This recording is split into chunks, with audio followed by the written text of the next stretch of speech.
A Coreia do Norte e a Rússia assinaram um novo acordo em 30 de outubro para cooperar na esfera das comunicações digitais. O mais recente desenvolvimento na cooperação russo-norte-coreana, provavelmente com o objetivo de aprimorar as ferramentas de autoritarismo digital do Kremlin para aumentar a repressão doméstica. Este acordo segue um pacto de julho de 2024 entre os gabinetes dos procuradores-gerais de ambos os países, que visava o intercâmbio de práticas judiciais, especialmente em comunicação e tecnologia da informação. Analistas sugerem que esses acordos podem estar ligados a esforços russos para expandir métodos de controle doméstico e fortalecer o domínio sobre o espaço de informação russo. A colaboração digital provavelmente busca aprimorar as ferramentas de repressão informacional dentro da Rússia. Em resposta à eventual chegada de tropas norte-coreanas para o teatro de guerra na Ucrânia, o governo sul-coreano deu sinais claros de que pretende enviar um número não especificado de pessoal sul-coreano à Ucrânia para monitorar as tropas norte-coreanas e estuda criar uma equipe para observar essas operações, possivelmente enviando unidades de inteligência.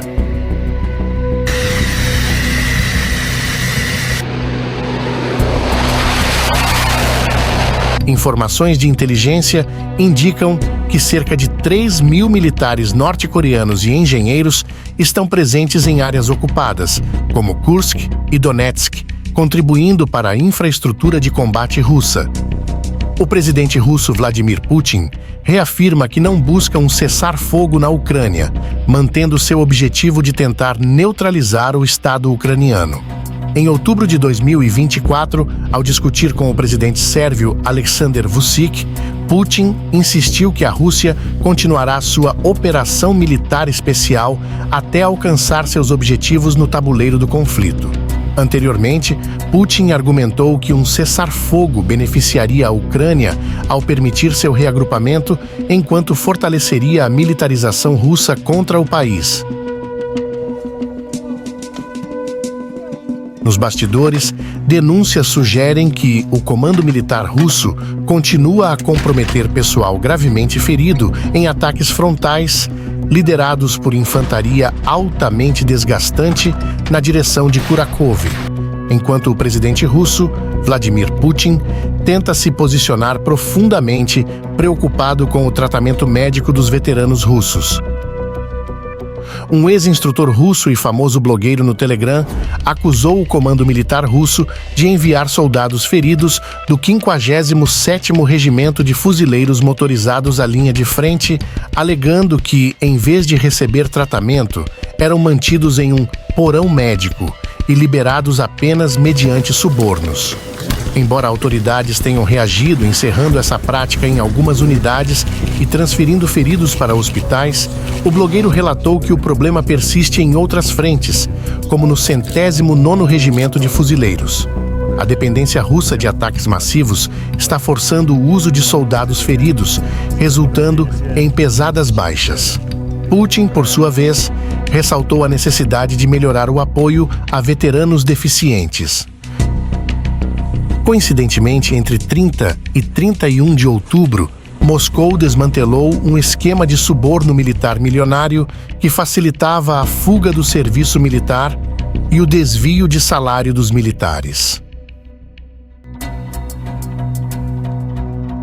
No lado ocidental, apesar do cenário de incertezas com as eleições norte-americanas, os aliados continuam a apoiar militarmente a Ucrânia. O Reino Unido comprometeu-se a fornecer 3 bilhões de libras anuais em apoio militar, enquanto a Noruega anunciou um novo pacote de 500 milhões de euros, incluindo armas e peças para F-16 e sistemas NASAMS. A Lituânia também está enviando munições, morteiros e geradores.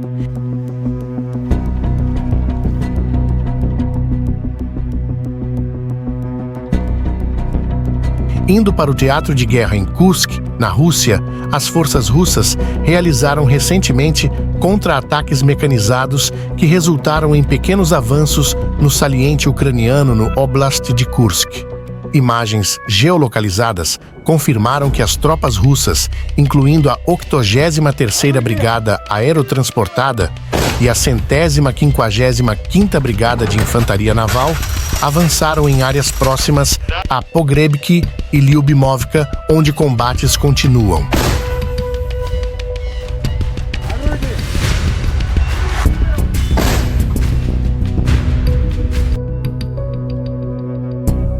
Forças russas e ucranianas mantêm confrontos intensos em vários pontos ao redor do saliente.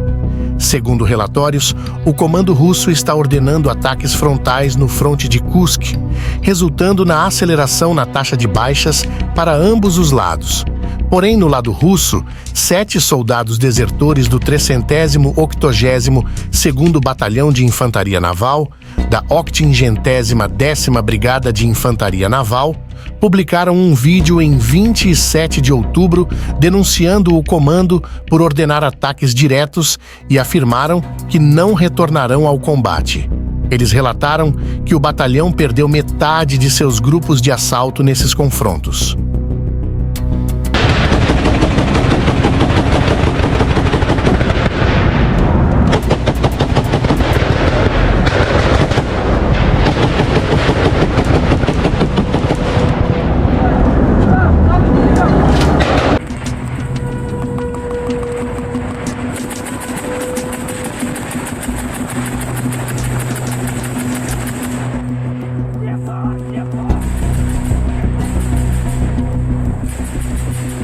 Saindo de Kursk e indo para o fronte ao lado, as forças russas realizaram operações ofensivas limitadas ao nordeste de Kharkiv, perto de Vovchansk, em 30 e 31 de outubro, sem avanços significativos.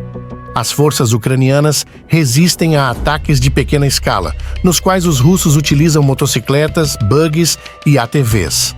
Em resposta, os ucranianos realizam contra-ataques perto de Lybok, enquanto operadores de drones russos da 136ª Brigada de Fuzileiros Motorizados estão extremamente ativos na área de Vovchansk.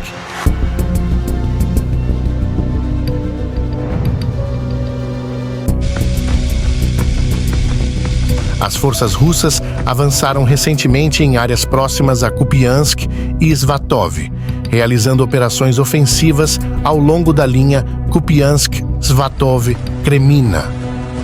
Imagens geolocalizadas indicam avanços a oeste de Stelmakivka e no norte de Krylyakivka, com possível captura desse último assentamento.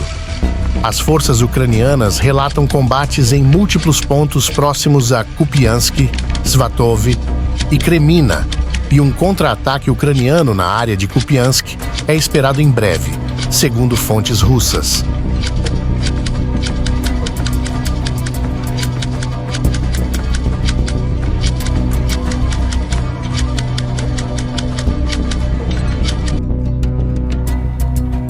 As tropas de Moscou mantiveram operações ofensivas próximas a Chassiv Yar, incluindo ações no setor leste, sem avanços confirmados. Militares russos relataram supostos avanços ao longo da rodovia T-5004 e ao leste de Stupotsky. Pequenos grupos de infantaria russa tentaram cruzar o canal Siversky Donetsk-Donbass, porém, enfrentaram resistência significativa das forças ucranianas. O terreno lamacento, devido ao tempo chuvoso, dificultou as operações russas.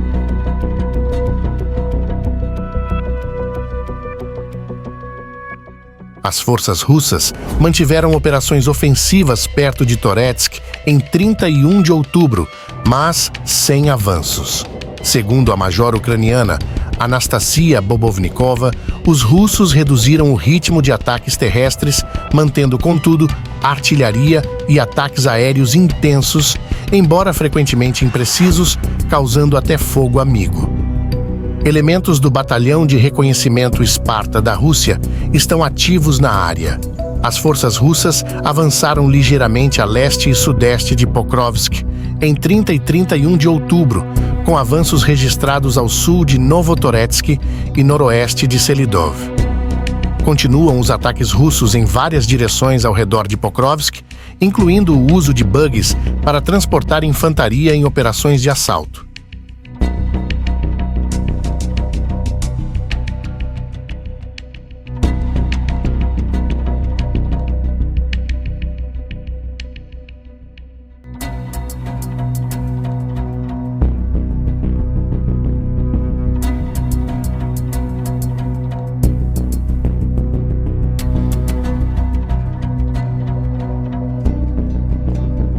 Em resposta, as autoridades ucranianas bloquearam partes de Pokrovsk para fortalecer defesas escalonadas, construídas desde 2022.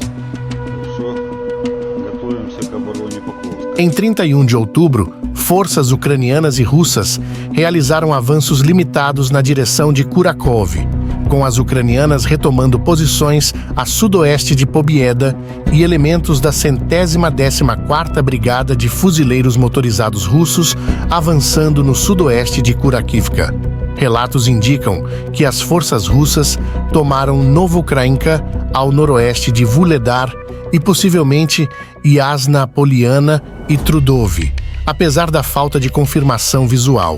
Combates intensos continuam em torno de Vuhledar, Kurakhov e áreas adjacentes, com ataques russos em várias direções envolvendo múltiplos assentamentos estratégicos.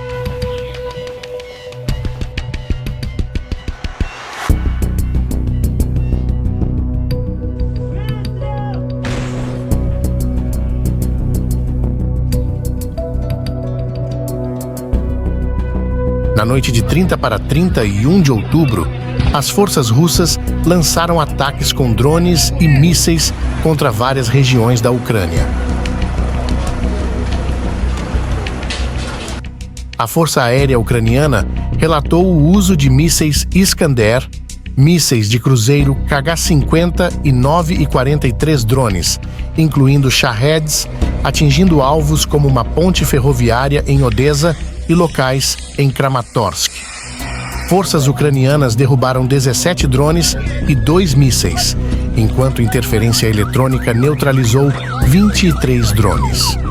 Em Cherkasy, empresas civis foram danificadas e um prédio residencial em Kharkiv foi atingido, levando 2 pessoas a perderem a vida e deixando outras 34 feridas.